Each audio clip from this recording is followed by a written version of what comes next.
Assalamualaikum warahmatullahi wabarakatuh. Bismillahirrahmanirrahim. Nahmaduka ya ghafuru ya syakuru. Mashalli wa sallim barik ala sayyidina maulana Muhammadin wa ala alihi wa sahbihi asma'in nama ba'du. Kula namung badhe matur mungkin wasiat-wasiatipun Mbah Mun sing terkait nikah. Iki khusus kangge Mas Tahsin kalian Mas Abi Darda. Karena kula nu nekuni ilmu tafsir. Kula niku ilmu paling kula kenang saking Mbah Mun tentang ilmu tafsir niku pengganti kata. Ini ki Mas Tahsin kalian Mas Darda. Tentang nikah nih, tapi wonten kalimat utawi kata utawi lafat napa la istilahipun. Niku tenggene Quran niku nak ngistilahno nikahul mukminah niku digenti kata al jannah. Jannah maknane swarga. Dados mestine ayat itu ngeten, umpama boten Quran niku bunyine ngeten. Wala tangkihul musyrikati hatta yu'min. Wala amatum mukminatun khairum min musyrikati walau a'jabatkum. Mun sak teruse ngantos ulaika yad'una ilan nar wa wallahu yad'u ilal maghfirah. Wa yatu ilal jannati wal maghfirati bi izni. Dados Allah niku nglarang nikahul musyrikah, nikahi wong wedok sing musyrikah. Terus Allah matur ulaika yatuna ilan nar, kena anti nikahi wong musyrikah iku padha karo ngajak ning neraka. Terus Allah dawuh wa yatu ilal jannati wal maghfirati bi izni. Mestine cara alur kata niku wa yatu ila nikahil mukminah. Jadi orang-orang di luar sana niku ngutus jenengan nu nikahi wong kafirah, wong kafir. Allah ngutus nikahi tiyang napa mukminah. Dan niku kata mukminah teng Quran digentos wa yatu ilal jannah. Terus nikah mukminah niku mun hakikate swarga. Jadi saking mulyane nikahil mukminah niku pun disebut Allah niku ilal jannah, maring swarga. Dados penghormatane Allah taala teng ketentuan nikah tiang mukminah. Meskipun diarani swarga ya resiko. Misale wong ning swarga kok ora di dhuwit iku ya lucu. Wong ning swarga kok cerewet itu ya lucu. Terus niki kangge garwa-garwa niku swarga iku ora ana cerewet, ora ana ngamuk. Sing lanang nggih ngoten ning swarga kok kurang nafkah ya ora ana, ning swarga kecukupan kabeh. Tapi apapun niku pelajaran kanggo kula jenengan. Nek wis wani nikah niku kudu ora tenan. Kula niku nikah mulai tahun 2000. Nganti sakniki niku resep sing kula nggih namung hadis tunggal. Iki krungokno Mas Abi Darda, Mas Tahsin. Nggih niku dawuh Kanjeng Nabi ketika ngandani sahabat Abdurrahman bin Auf, kadang ngandani Jabir beberapa sahabat. Niku dawuh Kanjeng Nabi halla bikron tola ibuha wa tola ibuka. Kowe nak nikah iku pokoke mula abah iku dolanan. Sebagian riwayat halla bikron tudhahikuka wa tudhahikuha. Kowe rabi prawan, kowe yo guyu, dekne yo guyu. Sebagian riwayat halla bikron tuda ibuha wa tuda ibuka. Dados semua itu mengarah nek wani nikah niku kudu wani mula abah. Mula abah iku ora penting, ngomong sing ora penting. Dolanan. Kula ngantos sak mangke niku kula nate teng Jombang, nate teng Putih-Putih niku bojo kula ditakoki tamu niku nggih goleki kula. Ngerti-ngerti ning Jombang, kadang ning Jakarta. Mboten nate pamit tuh. Nggih ra disalah cara adat Jawa ra disalah, tapi berhubung ajarane niku mboten serius, akhire nggih mboten salah. Niki ra aneh tapi berkah. Ki nak pamit wong wedok kok kaya Abdu Zaujah cara Mbah Mun kok. Ora pamit itu ya ora sopan, pamit kaya Abdu Zaujah. Ketoke ra sopan mbek budak iku mulya ora sopan. Terus niki mboten nasihat niki cerita mawon, sampean nglakoni nggih monggo, mboten nggih mboten napa-napa. Karena seninya nikah niku pancen mula abah. Mboten penting misalnya Mas Tahsin mikir urip ning sarang apa ning Nganjuk, ruwet. Nyai model mubalek apa model dukun ruwet, bangsa diskusi ngoten ruwet. Nak mubalek ya sak monten niku tarife, nak dukun ya sak monten. Apa model wali. Nah, kula nu seneng model wali. Model wali iku wis ora jelas tapi keramat. Ya, terus kula niku mboten nate model mubalek mboten nate, model dukun mboten nate. Model wali pokoke rezeki kok pangeran, sore pasrah pangeran pun beres. Tapi kalau niku percaya hukum akhlak. Mulane kula purun rawuh teng mriki jenengan matur nuwun Pak Zam. Pak Zam niku guru MGS paling lami. Guru mboten nate mas saya, mau diundang guru terus. Murid-muridnya Gus Naji, Gus Ubab mau diundang Kiai, Pak Zam tuh diundang Pak Zam. Terus guru paling nom. Murid-muridnya mau diundang Syekh. Gus Naji ngundang Syekh. Tapi Pak Zam diundang Pak Zam. Sing ra diawet nang kirane nggih kula nganti sakniki jek diundang Gus ora dibejo. Dadi nek salah ya pantes wong jek Gus dereng Kiai. Tapi Gus ku kalah mbek Kiai. Tapi Kiai mbek Gus nggih hormat mergo serwet ta niku.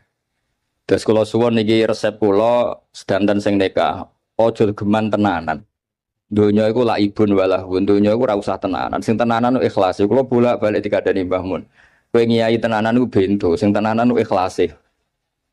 Kowe mulang kok pengen minterno murid iku ya goblok. Wong sing bakat goblok ya tetep goblok. Entekno metodemu sing bakat goblok ya tetep goblok. Padha wong wedok iku rata-rata cerewet, entekno nasihatmu gitu tetep cerewet.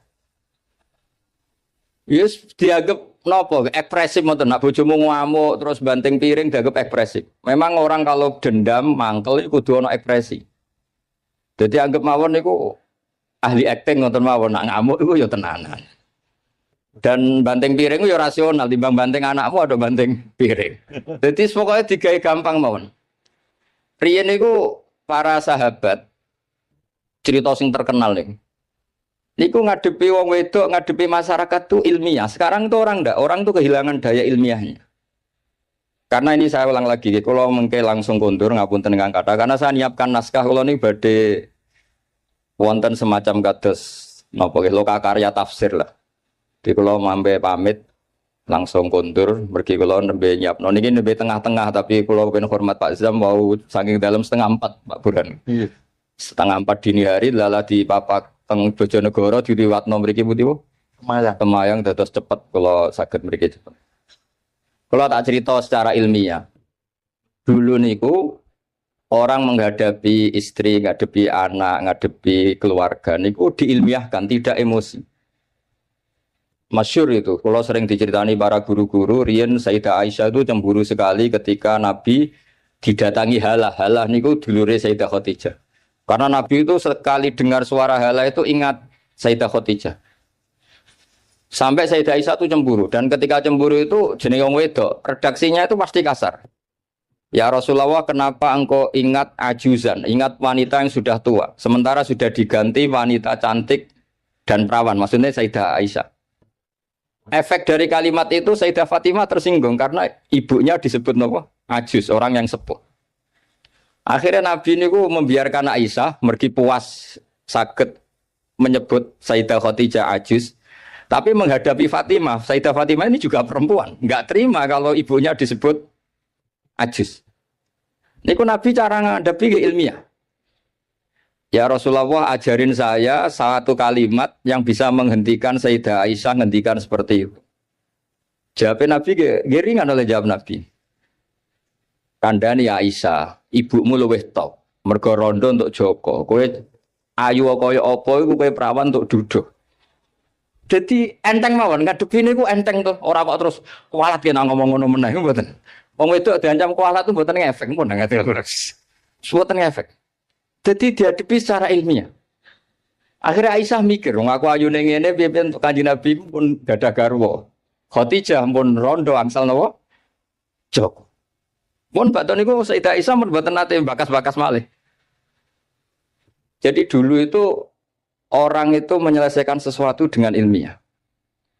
Kalau bolak-balik matur, kowe nak di bojo lagi ngamuk, iku berkah gede. Mergo nak ngamuk iku paling biayane mau sabar tok. Tapi nak rukun malah ngajak neng mall mahal. Jadi podo-podo sampai untuk ganjaran kan, sabar ya untuk ganjaran. Neng mall nyeneng bojo ya untuk ganjaran. Tapi untuk ganjaran neng mall kan mahal. Nak sabar buatan apa? Biaya. Ya rodok jantungan sidik ngoten mawon, tapi kan buatan biaya.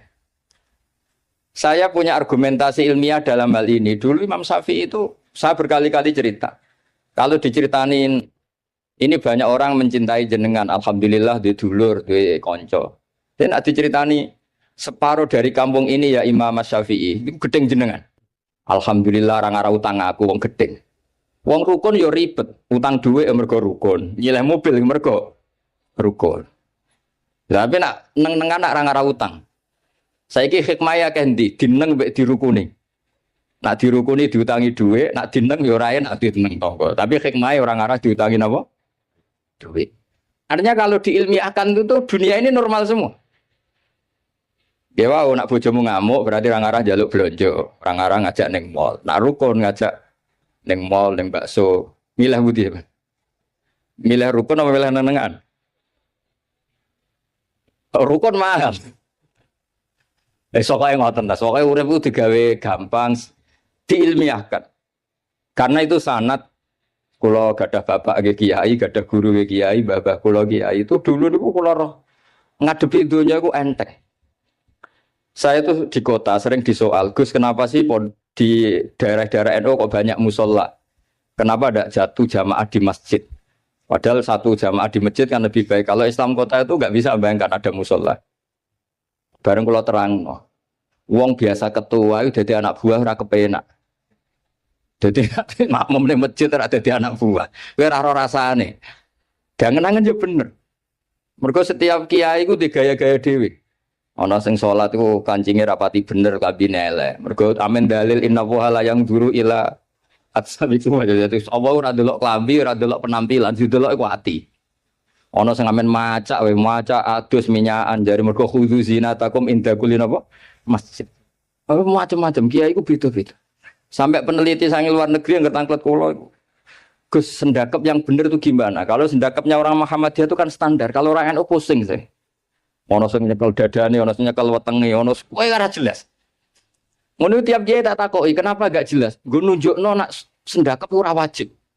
Berhubung ora wajib bentuke kudu ora jelas ben gak dadi aturan. Nek dadi pakem jenenge wajib. Lho kliru wae di dalil yang NU maksudnya wis. Ono ae dalile. Sekolah suwun mas-mas yang nekas dan sing pun mbah-mbah sing mun terlambat lan niku usahakan ngadepi bojo niku mula abah karena tek 3 hadis itu, 3 riwayat itu kula apalno pancen karena ini ilmiah. Halla bikron tula ibuha wa tula ibuka, halla bikron tudo ibuha wa tudo ibuka, halla bikron tuda ibuha wa tuda ibuka. Semua maknanya itu jangan serius. Kalau nganti saat ini mulai nikah nganti saat ini buatan nanti rebukan mbek bojo, gawe omah iku piye, terus nak lunga kok teknis yang buatan nanti. Kalau nak lunga kurang sak jam kadang cerita melok gak, nak melok ya melok, ora ya rapuh. Kalau ge buatan nanti lunga mbek bojo juara. Pikiran gua sederhana, ning omah awor ning omah awor berarti nak tukaran niku kan ping pindho ning omah tukaran ning perjalanan tukaran. Tapi nak ral bareng kan ono jedane. Tapi itu teori loh, sampean ndak harus anut tuh, semua orang kan beda-beda. Kalau gak ada kenangan tentang solusi itu, ini kalau kan karena nekuni ilmu, saya akan cerita ilmu. Dulu banyak sahabat kalau ditanya, Sifli wajah Rasulillah, coba ceritakan ke saya bagaimana wajahnya Nabi. Sahabat itu menangis. Saya itu tidak pernah melihat Nabi. Kok bisa? Wong jenengan niku sahabat.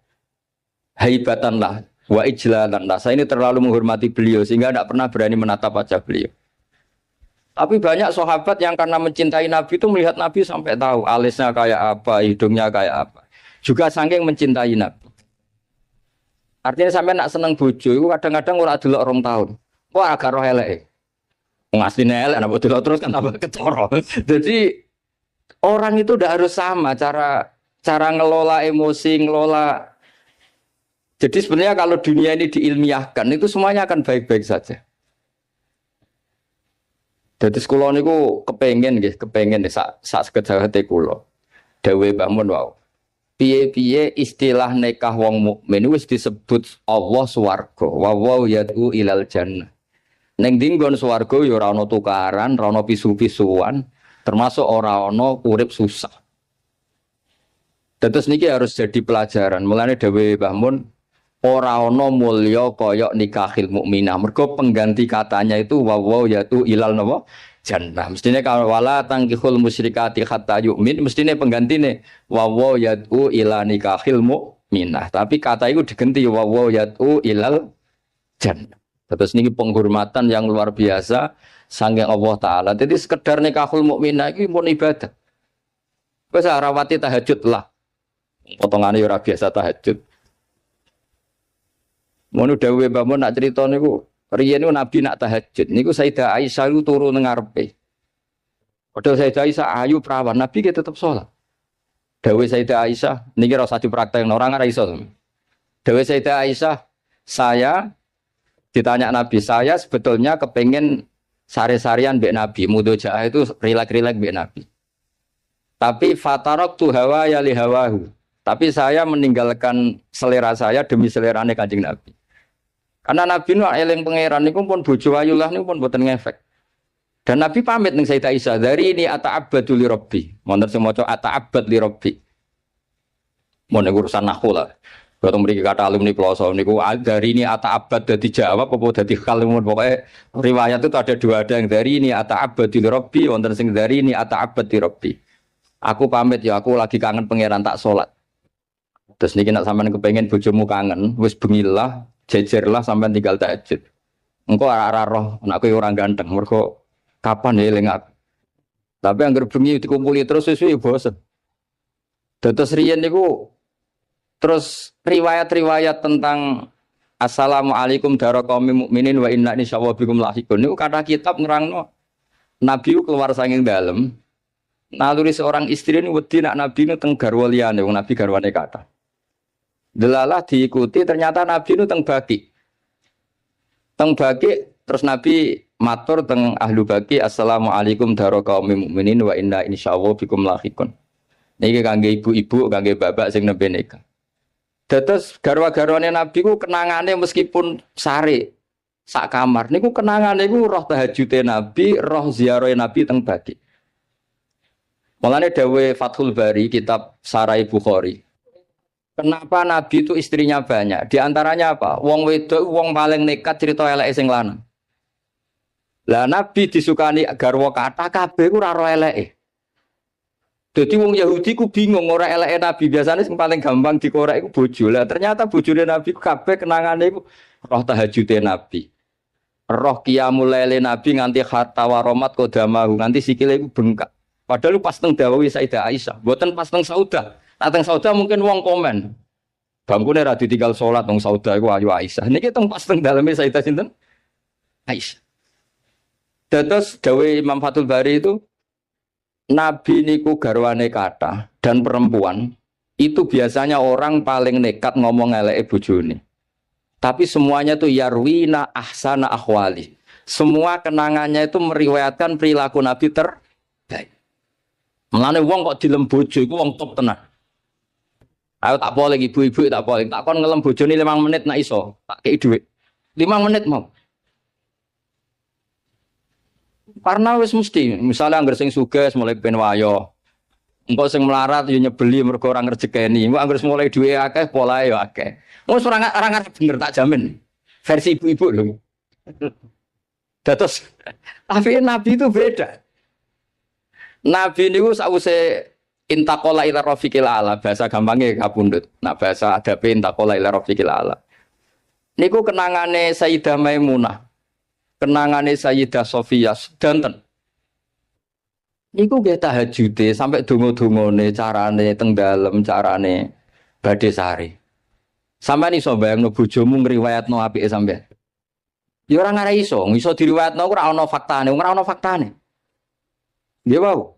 Terus kula suwun masalah nikah niku masalah sing sekedar nikah niku pun ibadah karena tadi kata ila nikahil mukminah niku dening Allah taala digentos ilal jannah. Niku eling-eling niki ilmu yang saya tekuni. Terus di antara ilmu tafsir itu dijelaskan Quran itu sering ada kata pengganti.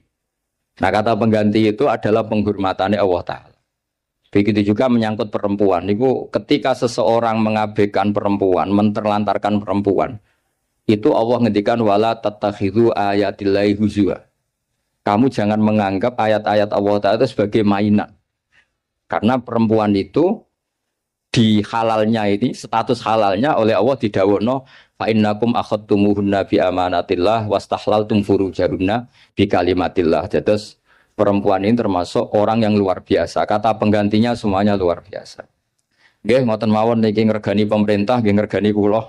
Karena kula ini nembe nulis badhe loka karya tafsir. Di antara makalah-makalah kula tentang kata pengganti. Nggih wau, pokoke kula suwun sing nikah napa sing pun sepuh sedanten yakinilah bahwa sekedar nikah mukminah niku mun ilal jannah eling-eling. Lah ciri khas swarga iku ora ana tukaran, ora ana kangelan, ora ana debat, pokoknya semuanya nyaman. Nah, di sini pentingnya makalah-makalah baiti jannati omahku iku swargaku. Wong swarga kok tukaran, wong swarga kok ora di dhuwit iku ya ora pantes. Tapi ora usah diterusno. Swarga kok bojo elek sing lanang elek wis. Lah niku ora usah diterusno niku. Tapi yang jelas kula matur mboten saged kata-kata guys niku mawon mugi barokah. Al-Fatihah.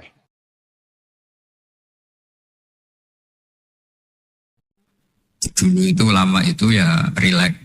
Di antara tulisan saya Nawawi, saya ini termasuk pengagum Kiai Nawawi karena Kiai Maimun putra Kiai Zubair itu saking senangnya Kiai Nawawi itu naskahnya itu banyak tentang saya Nawawi.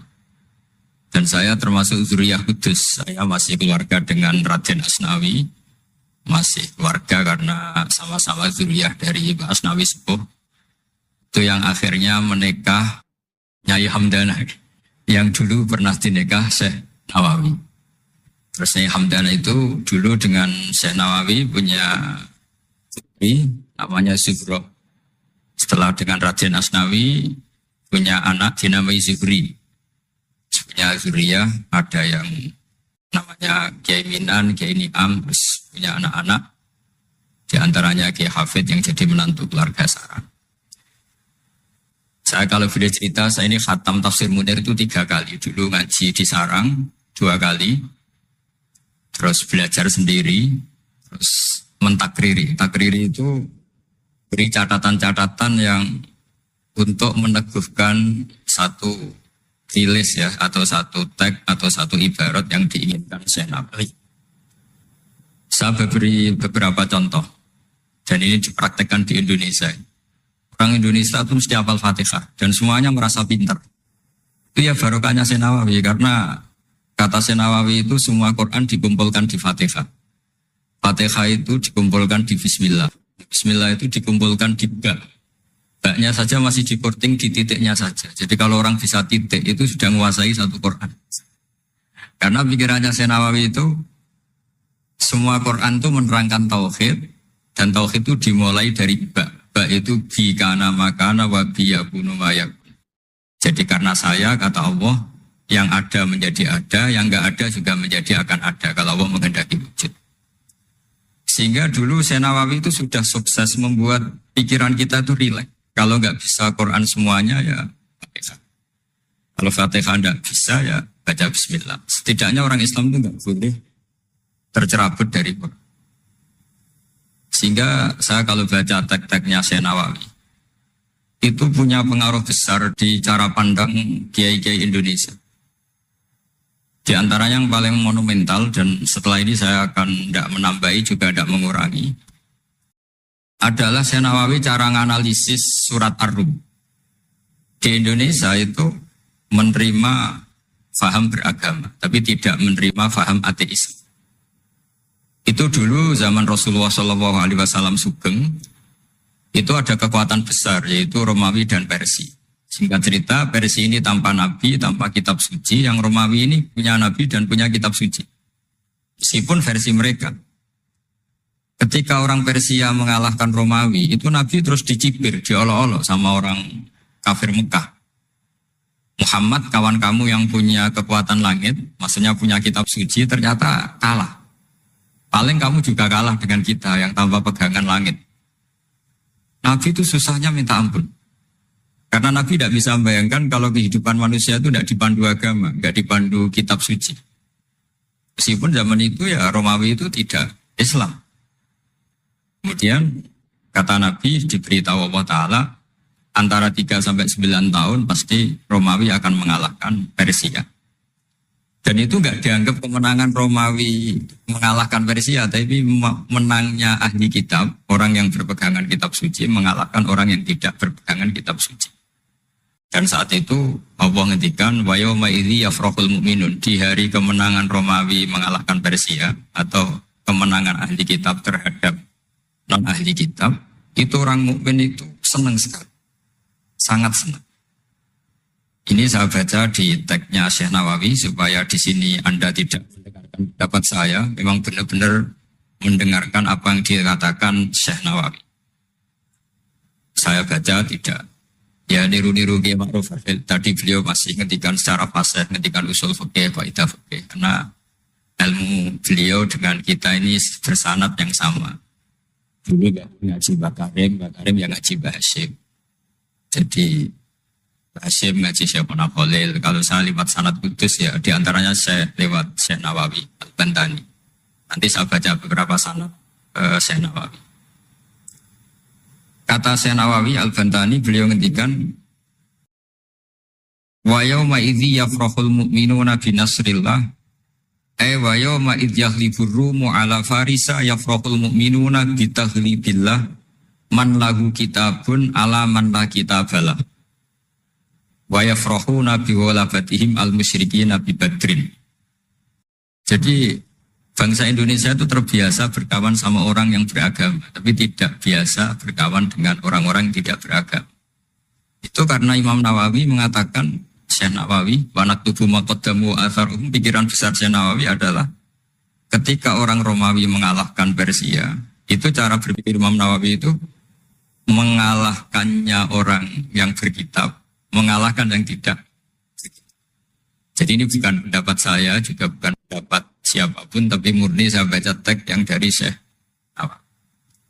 Sehingga kita secara psikologi, kita ini kan misalnya saya aja lah contohnya. Misalnya saya miskin, ada petinju, orang miskin kulit hitam bersama orang kaya. Kalau yang menang yang miskin tuh ikut senang, padahal ya tidak ikut menang. Karena kayak terwakili. Dulu kata Syekh Nawawi, itu juga pikirannya begitu. Ini saya baca ini kata Syekh Nawawi. Misalnya seperti itu zaman itu. Wa sababu nuzuli hadil ayat annahu kana baina Faris war Rum qitalun. Wa kana al-musyrikun yawadduna antaghliba farisu ar-Ruma. Di anna Faris kana majusian ummiyin wal muslimuna yawadduna ghalabatar Rum ala Faris liqaunihim ahlal kitab. Jadi dulu itu kata Syekh Nawawi, pikirannya orang Islam, boyo yang menang itu ahli kitab. Karena sama-sama punya agama, punya peradaban. Jangan sampai yang menang itu yang tidak punya kitab, tidak punya peradaban. Jadi itu saya yakin yang ilhami kita, para kiai kita, bikin Pancasila diantaranya yang membentuk Pak Karno. Karena Pak Karno ya dulu ngaji sama Agus Praminoto, ngaji sama orang-orang pintar. Kita ini berketuhanan. Jadi itu ciri khas Syekh Nawawi di antaranya. Kemudian beliau menganalisis kemenangan. Kemenangan itu ketika orang Islam sudah kuat.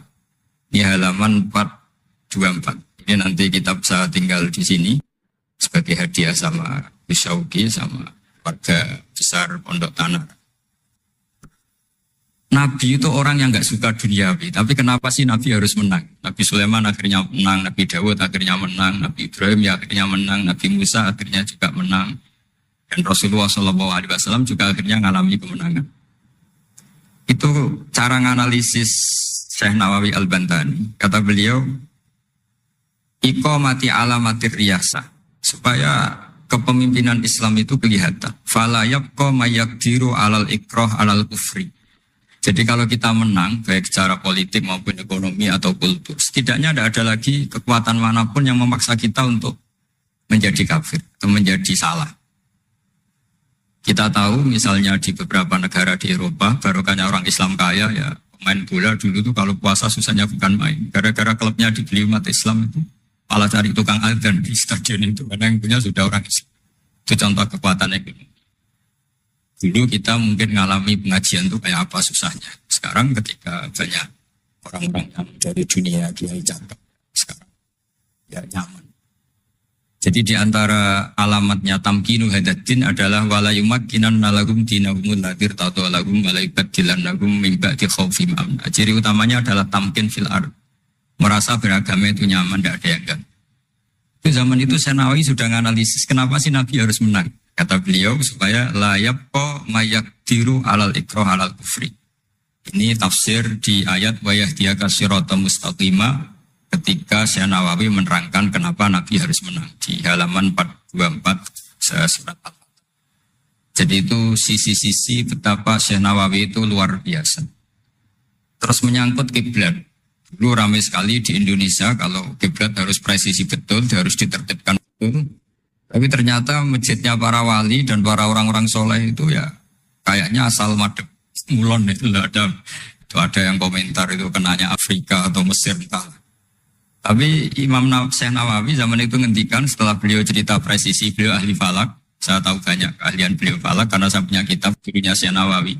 Namanya Syiarus Salikin, itu karangan beliau Syekh Abdus Somad. Itu kata beliau selain menukil pentingnya presisi kiblat, tapi beliau tetap menukil itu ngutip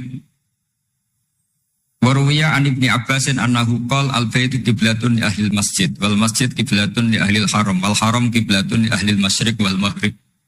Wa hadha qaulu Malik. Jadi karena orang Jawa itu rata-rata kiai itu mesti baca tafsir Munir sehingga ya dianggap enteng saja. Ya sudahlah pokoknya kira-kira madhep mulon itu. Karena kalau masjid dipresisikan detail, nanti pertanyaannya juga yang sudah mati-mati harus dipresisikan karena wajib madhep kiblat itu tidak hanya sholat, tapi juga orang yang sudah meninggal itu bisa ribet itu. Ya kalau yang mbahnya wali, jenazahnya masih utuh. Kalau yang enggak wali kan sekliwat itu karena sudah enggak ada bentuknya. Makanya dulu ada bionanya kiai mau dipindah itu, butuhnya enggak boleh. Jangan, kalau mbah saya wali saya keren, jasadnya utuh. Kalau mbah saya enggak wali. Jadi ya, tapi apapun itu saya cerita betapa efek dari pikiran besar Syekh Nawawi itu mempengaruhi kita sehingga dulu masjid-masjid, musola-musola itu ya tetap hati-hati lah, tapi ya tetap saja agak longgarnya. Karena beliau tetap mengutip wal haram kiblatun lil ahli masyriq wal maghrib. Jadi tidak hanya Mekah dengan makna Ka'bah atau dengan makna Masjid Haram, tapi semua tanah. Dan itu bisa 25 atau 20 kilo persegi.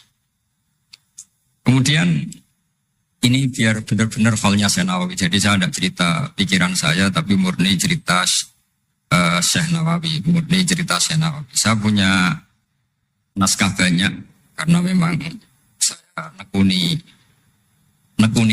betul. Saya khatam, kalau enggak 3 kali saya khatam tafsir Munir.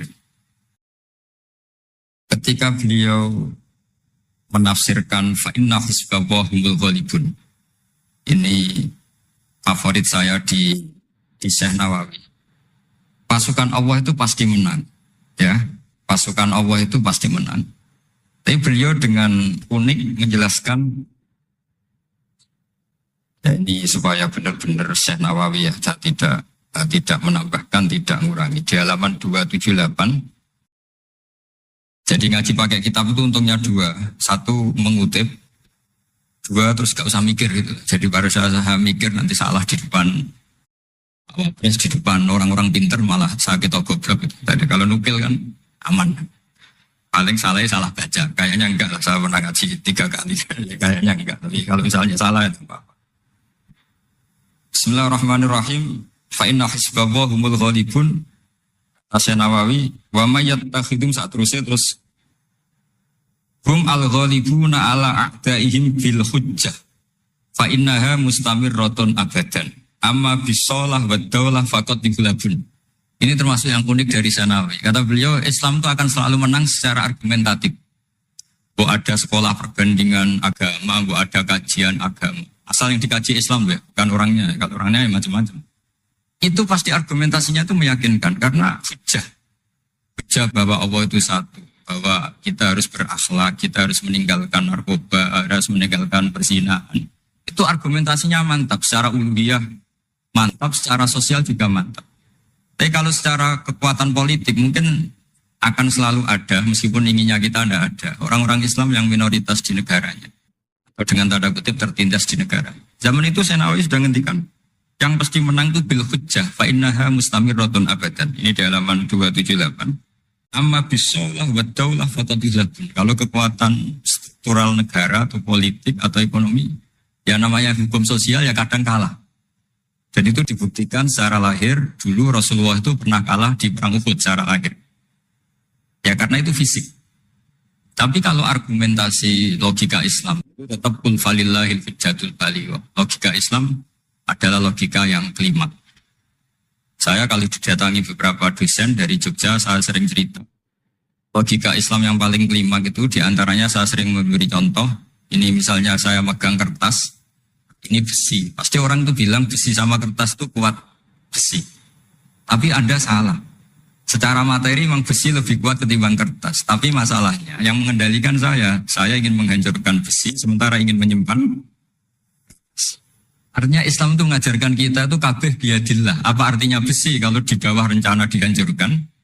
Apa lemahnya kertas ketika rencananya diabadikan? Nah ini pentingnya Islam. Artinya apa? Ketika Islam bilang al-amru biadillah, itu tidak bisa ditawar. Meskipun apapun kekuatannya tetap menang Allah. Seperti tadi, saya megang besi sama megang kertas. Orang tak tanya pasti bilang kuat besi. Tapi kata saya, ada keliru. Karena saya punya rencana menghancurkan besi, mengabadikan kertas. Artinya Islam itu mengajari tadi seperti yang dikatakan Kiai Ma'ruf, la haula wala quwata illa billah. Apapun ilmu kita harus digarisbawahi secara materi kuat besi, secara materi kertas lebih rentan. Tapi harus ditambahin, tapi hakikatnya terserah yang mengendalikan. Nah di sini Islam mensifati Allah biyadihi malakutu kulli syai'. Ya terserah Allah. Jadi teori la haula wala quwata illa billah itu tidak perlu diperbandingkan atau diperbenturkan dengan teori usaha. Kalau ada penyakit ya kita usaha.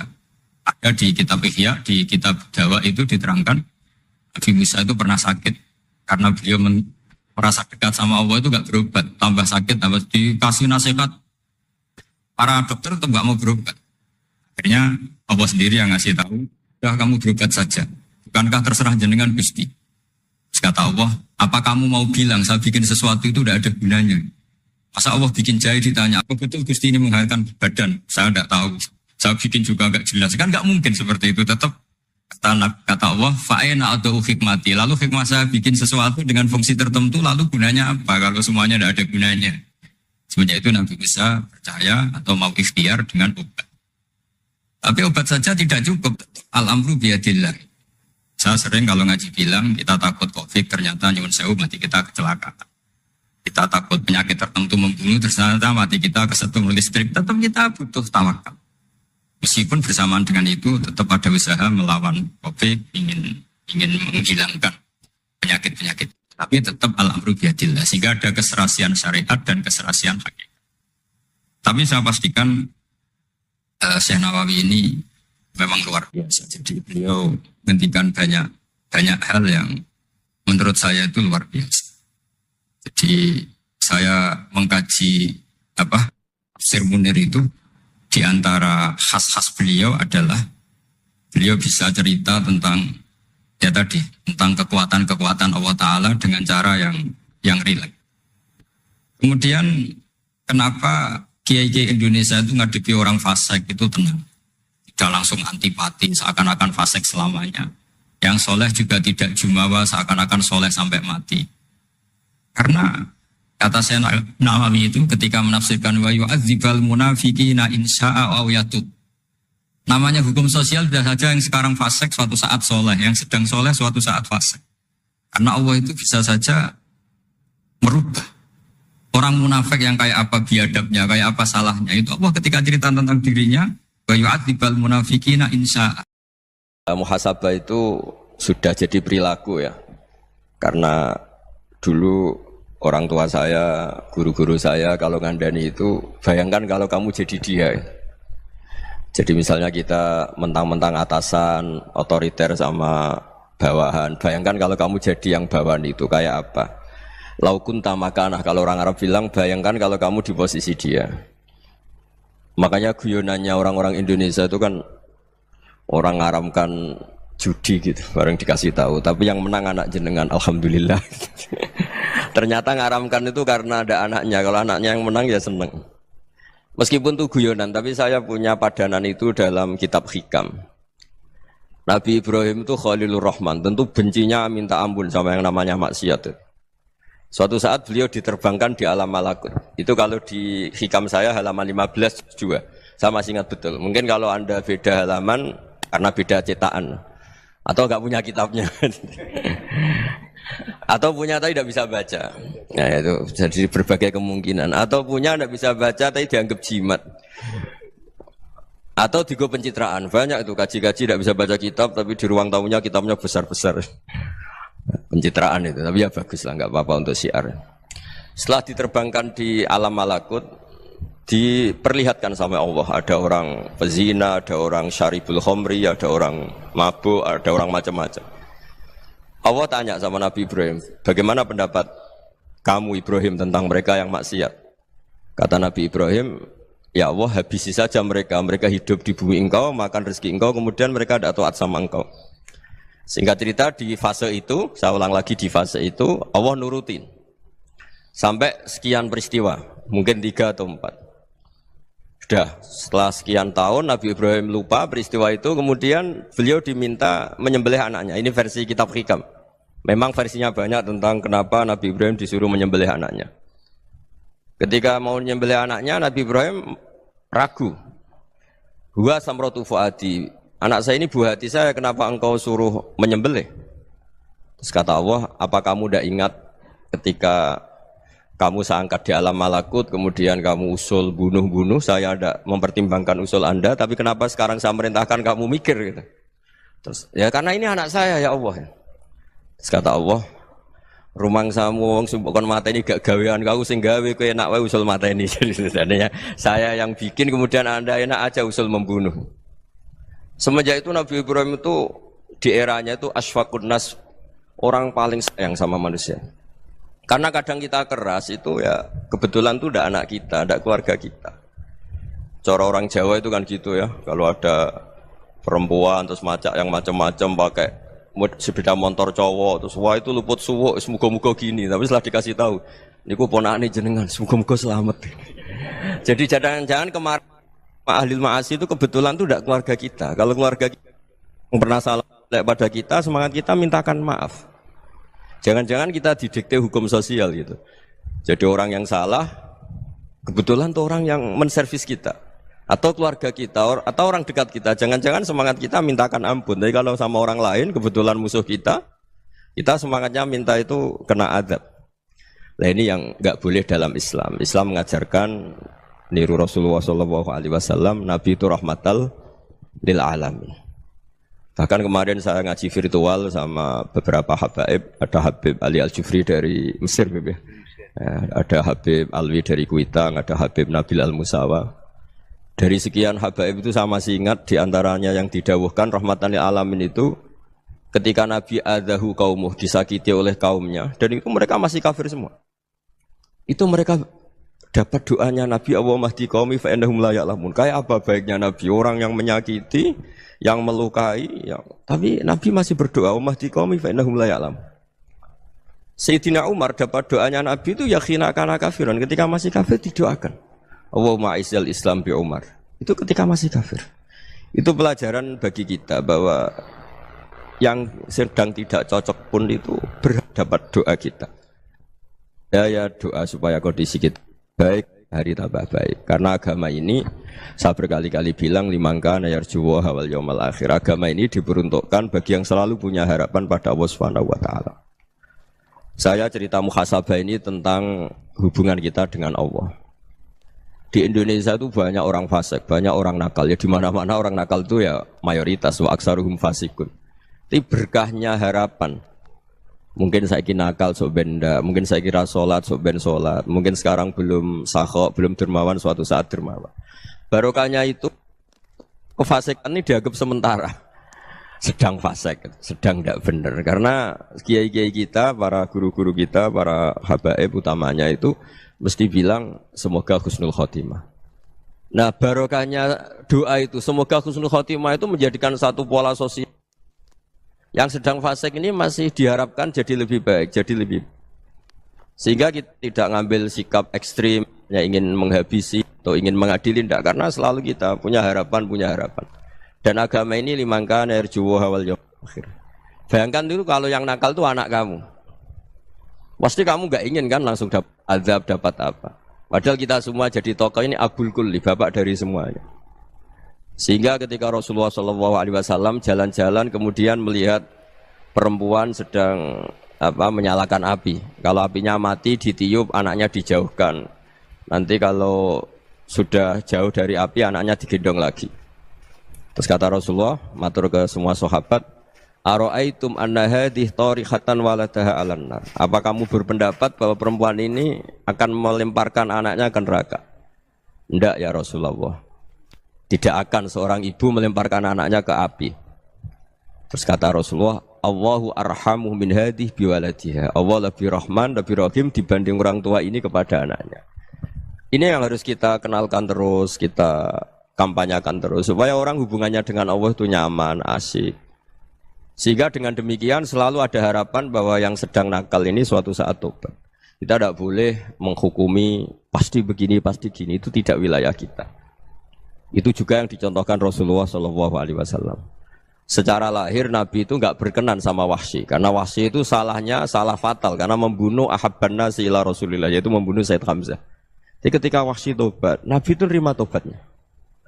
Dan ketika beliau dengan basariyahnya agak siap ketemu Wahsy karena harus ingat Sayyid Hamzah, basariyahnya diturutin.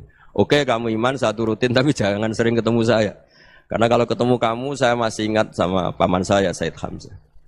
Kita bisa ngelola seperti itu. Kita tidak cocok sama orang, bagaimanapun mereka umat Rasulullah SAW, kita tetap mencintai mereka. Misalnya kalau beda agama, mereka sama-sama orang Indonesia, kita mencintai mereka atas nama warga Indonesia.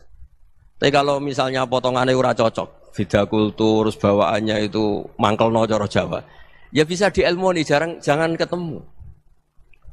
Wong sudah tidak cocok, ingin ketemu nyari solusi. Roh ini tok seneng itu kan ya repot itu. Ya sudah kalau nggak pati cocok ya jangan sering ketemu.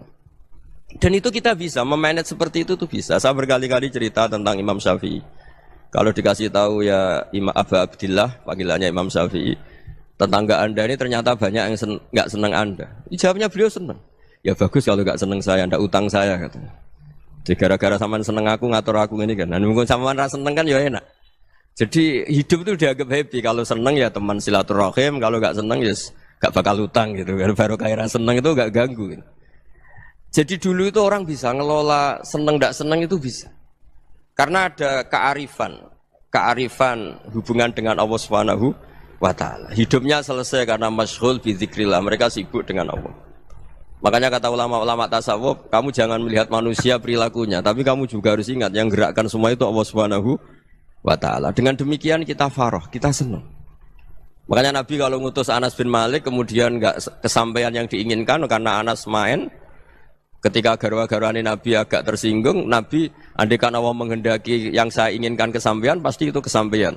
Jadi dianggap kegagalan Anas gak manggil yang dituju Nabi itu ya kersane Allah, ya enteng saja.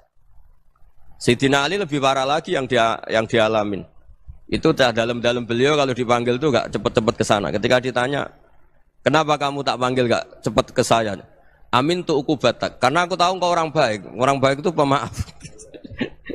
Jadi makanya orang-orang soleh dulu itu bodoni itu. Makanya sekarang kalau ada orang bodoni itu mesti beda orang soleh. Kalau orang-orang soleh itu kakean husnudzon lagi sering dibodonin. Abdullah bin Umar itu masyhur itu. Kalau ada budaknya sering sholat, sergap sholat itu dimerdekakan. Akhirnya enggak sholat pun pura-pura sholat. Akhirnya juga dimerdekakan. Ketika ditanya kenapa engkau merdekakan? Padahal mereka sholatnya menipu engkau, kata pembisik-pembisik itu. Man khoda'ana lillah in khoda'na lah. Dia nipu atas nama Allah, berarti saat tertipu juga atas nama Allah. Enggak masalah dong, semuanya demi Allah Subhanahu wa ta'ala. Jadi ketika kita ketemu mensifati Allah Ta'ala itu ghafir, Allah pemaaf. Jangan kamu enggak fair untuk diri kamu nyifati Allah ghafir, pada orang lain Allah kamu sifati syadidul iqab. Jadi Allah kamu atur, kayak MC tadi ngatur saya. Jadi Allah itu apa? Kalau pada saya ghafir, kalau pada musuh saya syadidul iqam. Itu tidak fair. Kalau Anda punya harapan kepada Allah karena Allah Rahman Rahim, Allah ghafir, sebenarnya Allah pada musuh kita ya bisa saja Allah ghafir, bisa saja Allah Rahman Rahim. Sehingga kita melihat orang lain yang kita tidak cocok itu ya enteng saja. Itu min ummati Rasulillah sing tanaluhu syafa'atu, tanaluhu sa'atu rahmati, tanaluhu fair. Jangan dengan kita kayak mesti dapat rahmat. Jangan orang lain kayak Allah pasti syadidul iqam, itu tidak boleh. Sehingga ketika ada orang Badui, singkat cerita orang Badui ini kencing di masjid, semua sahabat membentak dia. Yang enggak bentak hanya Nabi tok. Saking mangkelnya orang ini karena semua sahabat bentak kecuali Nabi. Setelah dibenarin Nabi, terus Nabi nyuruh sabbu ali dhanuban min ma'in. Setelah disucikan masjid itu, dia berdoa keras sekali. Allahumma arhamni wa Muhammadan wa la tarham ma'ana ahadan. Ya Allah, yang berhak dapat rahmatmu hanya saya dan Nabi Muhammad, yang lainnya jangan. Karena yang lainnya tuh jengkelin, gitu aja saya salah dimarah-marahin gitu. Jadi kalau kamu doa terbatas ya kayak orang Bedui ini, kayak orang Arabi. Apa kata Nabi? Laqad tahajjarta wasi'an. Allah yang rahmatnya luas menjadi kamu sempitkan. Karena kamu mau atur Allah hanya Rahman pada Indonesian Power, pada NU, pada kita, yang orang lain nggak perlu dapat. Itu kan kasihan Islam, karena Islam terus nggak dimiliki semua orang. Allah nggak dimiliki semua orang, Rasulullah nggak dimiliki semua orang karena dipek NU, dipek ormas tertentu, dipek nggak boleh seperti itu. Nggak boleh takhasyar tawasian kata Nabi, nggak boleh mempersempit zat yang rahmatnya itu luas.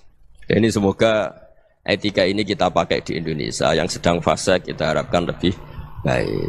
Yang sedang nggak dapat hidayah kita doakan dapat apa? Hidayah.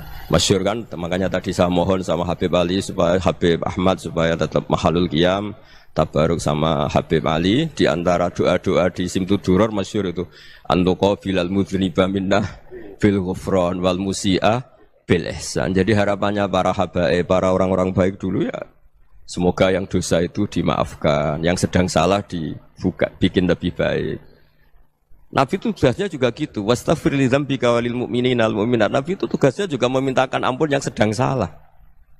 Nah ini cobalah jadi etika kita, muhasabah kita. Jadi muhasabah itu cara berpikir kita set, kita pikir ulang. Ternyata semangatnya seorang nabi itu wastaghfir li dzambika walil mu'minun. Semangatnya itu memintakan ampun. Orang ahli tafsir tahu semua kalau Nabi itu tidak mungkin dosa. Jadi itu khitabun Nabi wa urida bihi ummatu, itu khitab Nabi, tapi yang dimaksud itu umatnya, karena Nabi tidak akan mengalami dzambun, tidak akan mengalami dosa. Sekarang enggak, kadang-kadang kita ini kalau orang lain salah itu semangat. Kalau di perusahaan ada teman salah, apalagi pimpinan salah itu seneng, barokahnya salah bisa ganti kan gitu. Jadi kalau mungkin di dunia tokoh juga gitu, barokahnya ada tokoh salah, kita yang jadi populer sendiri, tidak boleh seperti itu. Kita harus salimus sodri di jami'il muslimin. Jadi ini harus dilatih. Saya tadi matur sama Habib Ahmad, latihan kita jadi hidup. Nabi itu kalau resep jadi wali itu kata Nabi gampang. Kata Nabi, kalau kamu ingin disenangin Allah, ya sudah. Kalau kamu asbahta wa amseta gini-gini, perasaan kamu kata Nabi, jangan punya perasaan ghil sama orang muslimin. Itu sudah wadzalika min sunnati. Makanya Nabi ngendikan la yablughni ahadun an ahadin syai'an. Ada yang baca la yuballighni ahadun an ahadin syai'an. Seseorang jangan melaporkan ke saya tentang salahnya yang lain. Fa inni akhruju ilaikum wa ana salimus sadri. Karena saya ingin ketemu sampean semua dalam keadaan salimus sadri, tidak punya perasaan apa-apa. Karena kalau nurutin membisik, nurutin informasi itu ya repot, karena orang pasti sepihak.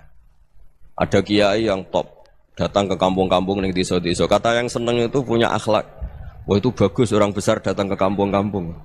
Kata yang enggak seneng, wah itu jobnya kiai kecil kok diambil, itu kan ya kasihan itu kan sudut pandang. Makanya saya sering bilang, akal kita ini cukup untuk mentasdik Rasulullah Shallallahu Alaihi Wasallam. Meskipun perasaan kita kadang orang Jawa itu beda. Saya berkali-kali bilang sama peneliti dari Jogja, kenapa sih Gus para nabi itu kok poligami istrinya banyak? Nabi Dawud katanya itu berapa? Itu Nabi Sulaiman malah jumlahnya agak terbatasin. Nabi Muhammad itu paling sedikit. Saya tanya gini, perempuan itu orang lemah. Jadi kalau nolong orang satu gimana baik? Kalau nolong orang dua ya lebih baik. Ya sudah kira-kira seperti itu. Paling tidak akal kita masih tahu kalau orang baik itu kan mesti baik. Nolong orang satu baik, nolong orang dua ya lebih baik, nolong orang tiga lebih baik. Tapi kalau kamu orang nggak baik, satu saja kamu terlantarin, kamu miskinkan, kamu ya tinggal diukur kan. Kalau orang baik nambah baik, tapi kalau orang buruk tambah buruk. Nah itu akal. Akal kita bisa menganalisis kenapa sih nikah itu ada yang poligami, ada yang enggak. Ya sudah, ukur saja diri kamu. Misalnya kayak saya elek keriting, rabi terus, memperbanyak wong elek, orang perilaku netok, raine dadi elek kabeh.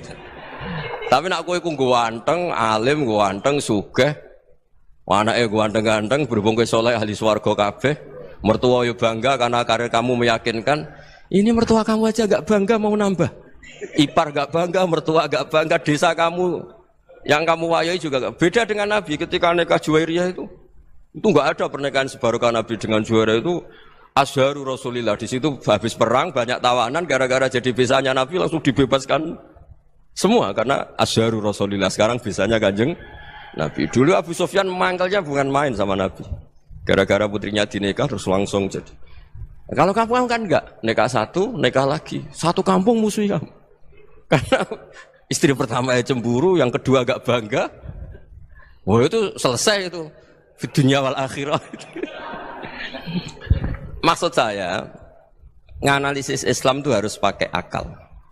Dan akal yang dipakai, ini saya bawa ke kitab Ihya, adalah pikiran-pikiran para ulama. Makanya ketika Imam Ghazali ketika ditanya, fakaifa bi muslimin fasikin asawaha fi jami'i amri. Kalau kalian ketemu orang fasik, orang Islam tapi fasik, perilakunya enggak ada yang benar. Kata Imam Ghazali jawabnya lucu, aneh. Ma min muslimin illa wa islamuhu ta'ah.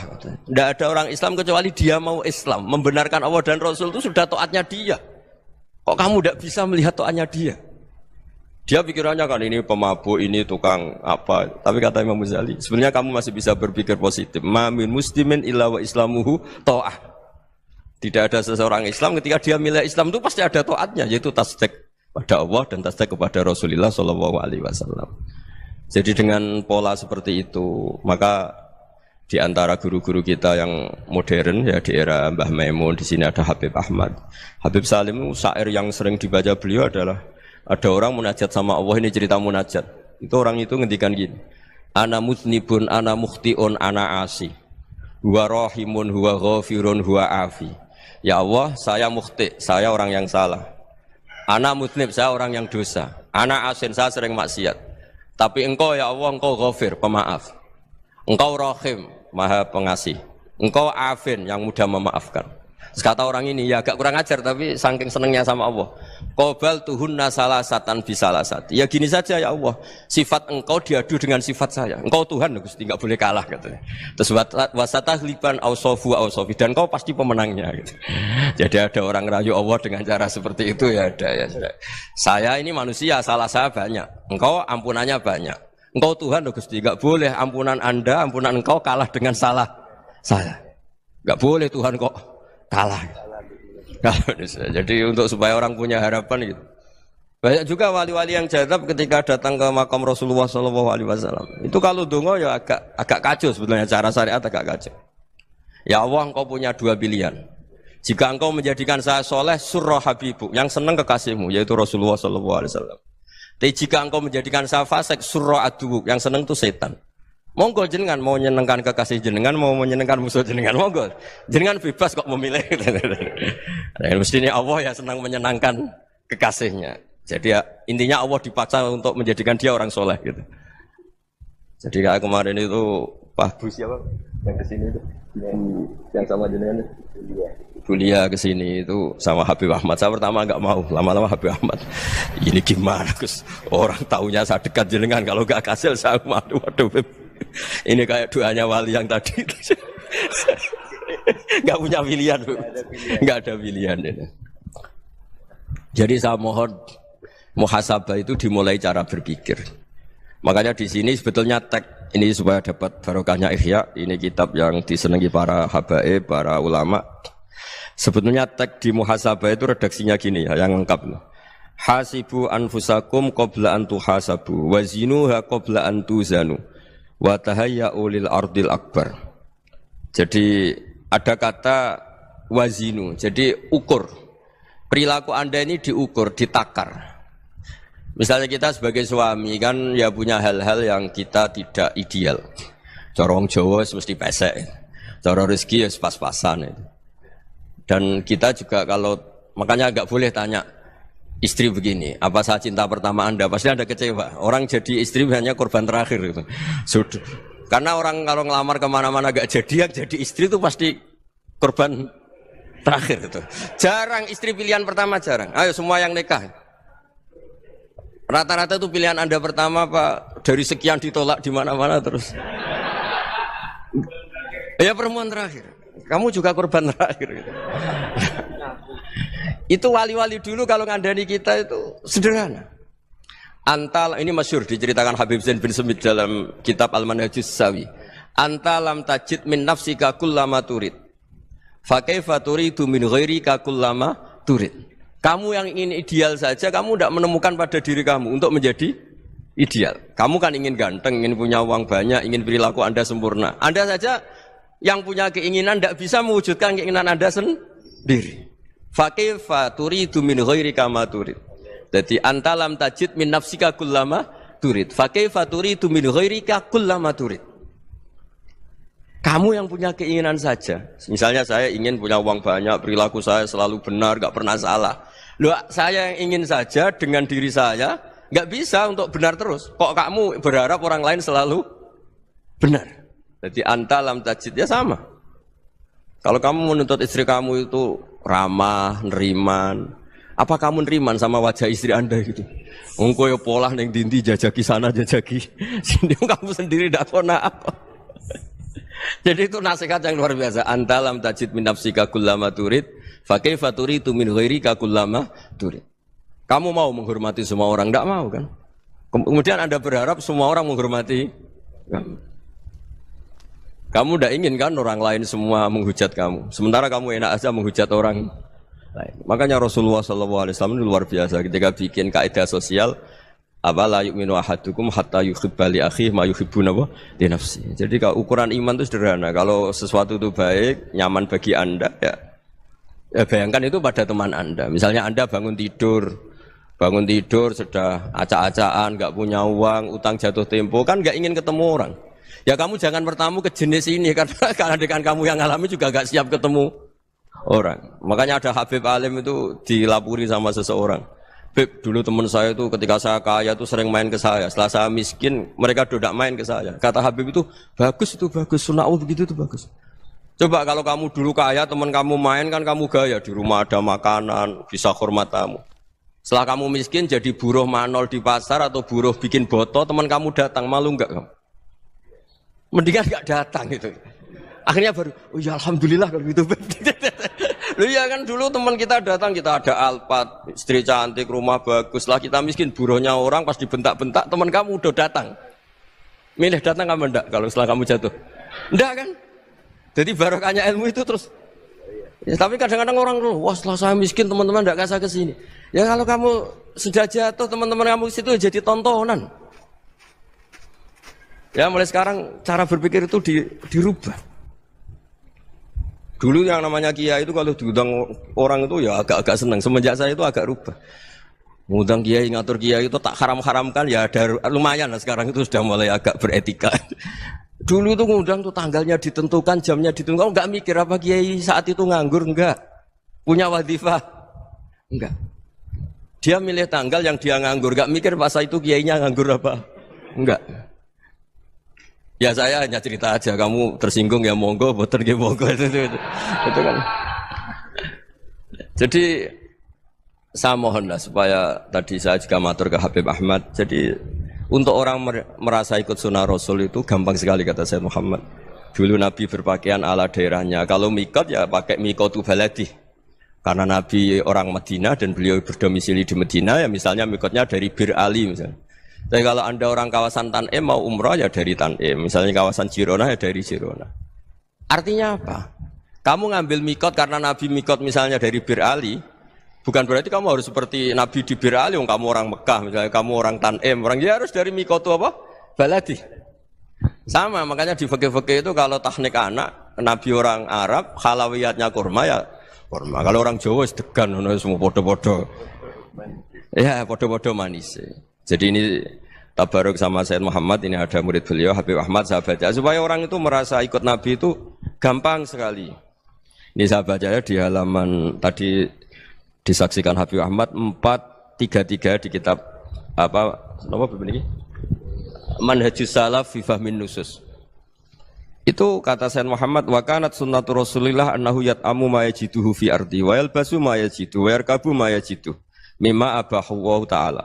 Faman istamala ma yajidu fi ardi fa huwa al-muttabi' lis-sunnah. Kama annahu hajjal baita min madinati. Faman hajjal baita min madinati nafsihi fa huwa al-muttabi' lis-sunnah. Wa illam takun hadhil madinatu tilka. Jadi intinya misalnya Nabi dulu itu ngasih sodakoh kepada fakir miskin ya pakai dinar, dirham. Ya kalau orang misalnya sodakoh pakai rupiah ya sudah ikut sunnah Nabi. Jangan, lu Nabi pakai dinar loh, kamu kok pakai rupiah. Dulu dinarnya Nabi udah ada tulisannya Bank Indonesia, kamu kok ada tulisannya Bank. Ya tidak ada seperti itu. Ya jadi misalnya Nabi sodakoh pakai tamar atau pakai al-aqid, ya kita pakai beras, pakai apa. Supaya orang tuh bahwa Rasulullah itu milik kafatal linnas, milik semuanya. Sehingga merasa ikut sunnah Nabi itu ya semuanya. Makanya dulu Mbah Mun kalau motivasi saya supaya bombong, kalau orang Jawa bilang bombong.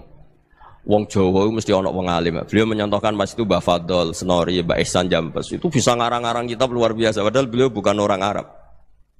Imam Sibawai itu orang Persia, Imam Ghazali orang Tus itu juga ikut Persia. Kata Mbah Mun, wong sing ora Arab lah mesti untuk jatah alim kata beliau. Karena Nabi itu diutus kafatal linnas. Nanti kalau orang yang alim itu Arab tok berarti tidak ada perwakilan dari Afrika, dari Asia Tenggara, dari mana-mana. Makanya karena Nabi statusnya itu kafatal linnas. Jadi kita harus bangga sebagai Muslim, sebagai orang Indonesia karena misalnya Wali Kutub dulu terkenalnya hanya ada di Yaman, di mana. Ternyata pernah ada juga di Indonesia dan seperti Habib Abu Bakar Segaf Gresik.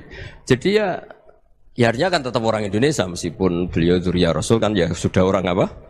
Orang Indonesia. Dzurriyyahnya Habib Ali Simtuduror sekarang di Solo. Jadi Indonesia juga dapat alawin banyak dari Sadatin al-Alawin juga banyak. Jadi saya mohon barokahnya ngaji seperti ini. Melihat orang lain tuh gampang, bayangkan tuh kalau anak kamu. Makanya Nabi, nanti kalau nggak percaya lihat di Hikam nomor 15 di kitab saya itu. Di situ dijelaskan oleh Hikam, jangan-jangan semangat Anda pada orang yang maksiat, pada orang yang keliru supaya dihukum itu karena kebetulan itu udah anak Anda, itu udah keluarga Anda. Coba kalau itu keluarga Anda. Makanya kalau saya guyonan di Jogja itu, ada pembantu mecahkan piring terus dimarahi majikannya. Saya mesti guyon gitu, pasti itu pembantunya tidak cantik. Kok bisa Gus? Andai kan cantik dan kamu senang mecahno piring satu, piring 1000 ora iso ngamuk. Ternyata ngamuknya itu karena mecahkan piring apa karena plus tidak cantik? Coba jawab para lelaki ini. Kamu marah sama orang maksiat tuh karena maksiat karena plus itu udah anak Anda. Bayangkan kalau itu anak Anda. Itu hebatnya Rasulullah SAW. Karena kita yang salah pun kadung umatnya, Nabi tetap ngasih fasilitas syafaati li ahlil kabair min ummati. Kayak apa baiknya Nabi? Tidak ikut maksiat tapi ikut fasilitasi ngasih syafaat. Loh kalau li ahlil ibadah kan wajar. Nabi ketika ini syafaati li ahlil kabair min ummati. Ya karena tadi logika yang dibangun Rasulullah itu logika yang luar biasa. Kita semangat orang lain kena hukuman itu karena kita tidak punya ra'fah, tidak punya rahmah. Coba kalau Rasulullah yang bil mu'minina ra'ufur rahim, semangatnya itu mendoakan supaya tobat, mendoakan diampuni. Dan itu juga yang diperintahkan oleh Allah Subhanahu wa taala, wastaghfir li dzambika walil mu'minina wal mu'minat. Ya semoga barokahnya ngaji ini, barokahnya Habib Ahmad, barokahnya Maulid Simtuduror, barokahnya semua kitab Madaih, Tiba Berjanji semuanya, barokahnya Ikhya, barokahnya Said Muhammad, barokahnya guru kita semua, Mbah Maimun, bapak saya. Kita ini ngikuti manhaj, ya, ngikuti apa? Manhaj. Saya sering didhawuhi Mbah Mun, kenapa ihdinas siratal mustaqim bukan siratoka? Bukan jalan engkau ya Allah. Karena Allah itu enggak bisa kamu tiru. Allah itu tidak tidur, tidak makan, tidak kesel, tidak capek. Yang bisa ditiru itu siratal ladzina an'amta alaihim. Yang bisa ditiru manusia ya niru manusia. Karena Allah itu tidak bisa ditiru, makanya ihdinas siratal mustaqim siratal ladzina. Dan niru siapa? Niru guru-guru kita. Termasuk niru cara pandang. Jadi misalnya ada orang awam di rumah itu hanya delok reng, delok tikus liwat, itu kan kayak nganggur. Kok ora tahajud malah mendelok reng. Melihatnya jangan gitu. Huwa tarokal ma'asiyah. Dia di rumahnya tidak dugem, tidak kemana-mana. Dia berarti malam itu tarkul ma'asi. Tidak nyopet, tidak garong, tidak ke tempat maksiat. Susahnya apa sih husnudzon? Jadi jangan lihat huwa tarkut tahajud, huwa tarokat tahajud, wa taroka qiyamal lail. Oke ya, namanya orang begitu ya tidak tahajud, tidak qiyamul lail. Tapi susahnya apa sih kamu bilang huwa tarokal ma'asiyah? Dia juga meninggalkan maksiat dan tarkul maksiat itu ibadah. Supaya orang tuh gampang lah husnudzon sama orang muslim. Ini orang mukmin, orang yang luar biasa. Di mata Allah itu orang yang luar biasa. Kayak tadi Imam Ghazali, kalau saya ketemu orang Muslim kemudian dia tidak pernah baik, gimana? Kata Imam Ghazali, ma min muslimin illa wa islamuhu ta'ah. Tidak ada orang Islam ketika dia mentasdihkan Allah dan Rasulullah, berarti dia juga punya taat. Ya ini latihan saja, sing iso nglakoni Habib Ahmad kula namung cerita mawon. Kula cerita secara akademik, saya punya kitab, saya baca dan alhamdulillah kita paham barokahnya para guru dan supaya terbiasalah. Sebaik-baiknya ibadah husnudzonni billah wa husnudzonni bil mu'minin. Soal tidak cocok ya diilmoni tadi ya, namanya enggak cocok ya jangan sering ketemu. Seperti Rasulullah SAW, beliau karena sangat mencintai Said Hamzah, ketemu orang yang pernah begitu sama Said Hamzah ya beliau secara basyariah tidak siap. Tapi beliau secara cara bahasa sekarang secara profesional kalau beliau seorang nabi dan harus menerima tobatnya siapapun ya diterima. Saya meskipun dengan A, B gak cocok karena dia begini-begini sama saya, tapi saya ingat dia sholat, dia baca sholawat, dia mencintai Rasulullah. Ya kita hormat. Ya soal gak cocok ya di manage tadi ya. Zuruhiban tasdid huban. Kalau gak pati cocok ya jangan sering ketemu bawaannya enak nanti. Ya semuanya itu diilmoni lah. Makanya ngendikane Ma'ruf Al-Qurhi ada yang baca Al-Kharqi, mangqala fil yaumi salasa marrat aw marham umat Muhammad kutiba minal abdal. Karena semangat mencintai siapapun satu hari sering baca Umar umat Muhammad, wa ma asli umat Muhammad, wa ma tajawaz an ummati Muhammad. Itu mesti kutiba minal abdal. Dia pasti termasuk wali abdal. Maksudnya semangat mencintai. Ya dilatih lah. Misalnya Indonesia Power atau PLN, andai kan tidak ada PLN itu kayak apa? Orang nggak bisa ngaji, tidak bisa aktivitas, ya barokahnya ada PLN, barokahnya jasanya. Kita sadar, tidak semua kebaikan kita ini memenuhi keinginan orang banyak. Orang banyak ingin listrik, ingin saluran apa, dan itu kadang yang mewujudkan orang lain atau kelompok lain. Ya karena itu manfaat ke orang lain ya kita doakan. Karena khairun nas anfa'uhum linnas. Sehingga kita terbiasalah ngakui orang lain. Seperti semangatnya Rasulullah SAW, semuanya itu didoakan, semuanya diinginkan kebaikannya. Bahkan Nabi gak putus asa sampai di akhirat. Ketika Nabi lain sudah putus asa karena sudah akhirat, sampai dimintai syafaat semuanya bilang nafsi, nafsi. Karena merasa semuanya enggak punya nyali di depan Allah. Karena ini sudah akhirat, sudah finish. Tapi apa Rasulullah? Analah. Ya udah, saya sanggup mensyafaati kalian. Terus kata Nabi, fa'atiyal arsya. Saya mendatangi aras, fa'akhiru lahu sajidan, saya sujud. Wa ahmaduhu bimahamida allamaniha rabbi. Kemudian saya tetap muji Allah dengan pujian yang terus menerus. Padahal sudah di akhirat, sudah finish. Nabi dimintai syafaat masih sanggup. Karena Nabi tahu, akhirat tidak bisa mendikte Allah. Tidak bisa Allah terus bilang, ya Allah ini akhirat loh, engkau sudah tidak boleh mensyafaat. Tidak bisa. Allah tidak bisa diganggu akhirat. Allah tidak boleh dibatalkan rahmannya oleh akhirat. Allah tetap rahman rahim abadal abad. Dan Nabi tahu itu. Makanya kata para ulama, fa Muhammadun ahmadu min ghairihi. Jadi Nabi Muhammad namanya dua, yang terkenal. Sebenarnya banyak yang terkenal dua, Muhammad sama Ahmad. Ketika Nabi punya nyali memuji Allah di akhirat atau sudah di akhirat, itu fa Muhammadun ahmadu min ghairihi. Ketika Nabi lain sudah tidak punya nyali muji Allah karena sudah akhirat, Nabi Muhammad tetap berani muji Allah di saat seperti itu. Makanya ahmadu di situ kata ulama itu af'al tafdil, fa Muhammadun ahmadu min ghairihi. Kanjeng Nabi lebih memuji Allah di saat yang Nabi lain sudah tidak punya nyali untuk memuji Allah di saat itu. Makanya kata Nabi fa akhiru lahu sajidan wa ahmadhu bimahamida allamaniha rabbi. Akhirnya setelah lama gitu terus Allah ngendikan ya Muhammad irfa' ra'sak wasal tu'tah wasfa' tusyaffa. Sudah Muhammad, angkat kepala kamu minta apa saya turutin, dan kalau kamu ingin mensyafaati umatmu saya beri hak apa? Syafaat. Semoga semangat itu juga menjadikan kita munajat bahwa rahmat Allah tidak terbatas, harapan juga tidak terbatas. Mungkin yang sedang nakal ya kita katakan sedang. Jangan terus kamu pastikan, wah ini mesti su'ul khotimah, mesti tidak orang baik. Tidak, agama ini liman kana yarju wal yaumal akhir, selalu bagi yang punya harapan. Ya, mugi-mugi dapat barokah semua. Mantul dengan kata wassalamualaikum warahmatullahi wabarakatuh. Dalam konteks Indonesia, muhasabah itu sudah jadi perilaku ya. Karena dulu orang tua saya, guru-guru saya kalau ngandani itu, bayangkan kalau kamu jadi dia.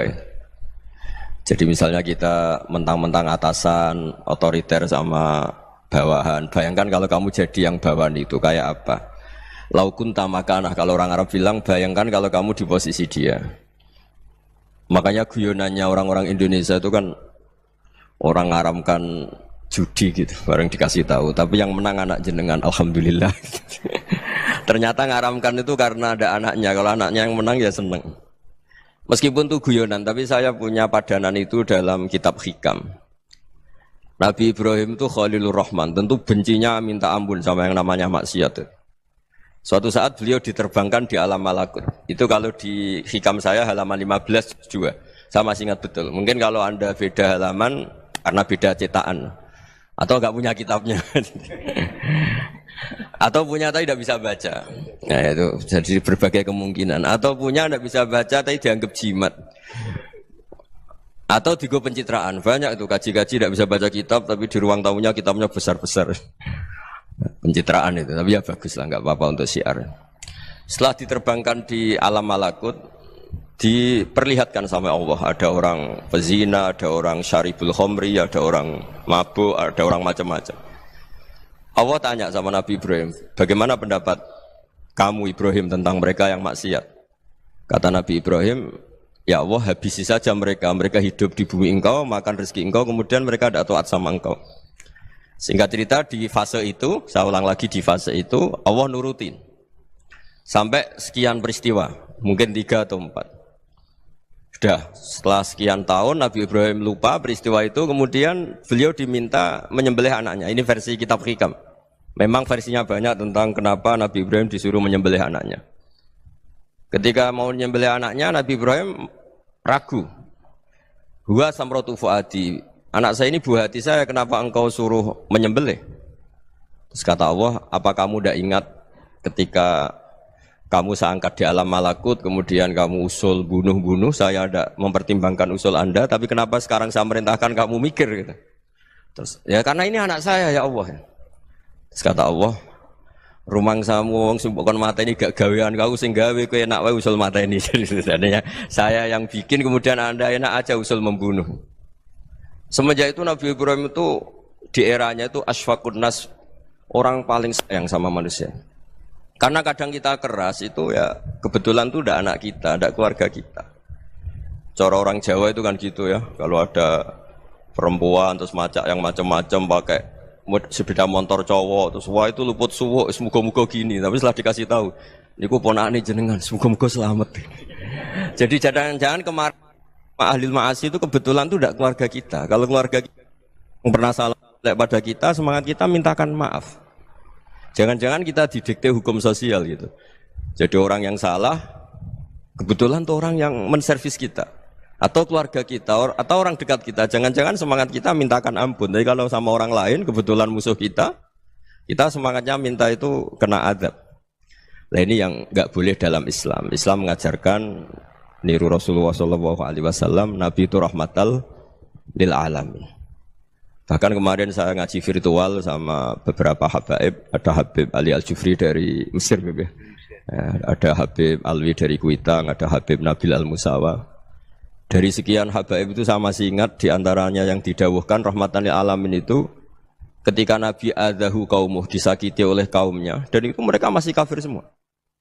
Itu mereka dapat doanya Nabi, Allah mahdi qaumi fa innahum la ya'lamun. Kayak apa baiknya Nabi, orang yang menyakiti, yang melukai, tapi Nabi masih berdoa, Allah mahdi qaumi fa innahum la ya'lamun. Sayyidina Umar dapat doanya Nabi itu yakhina kana kafiran, ketika masih kafir didoakan. Allahumma aizzal Islam bi Umar.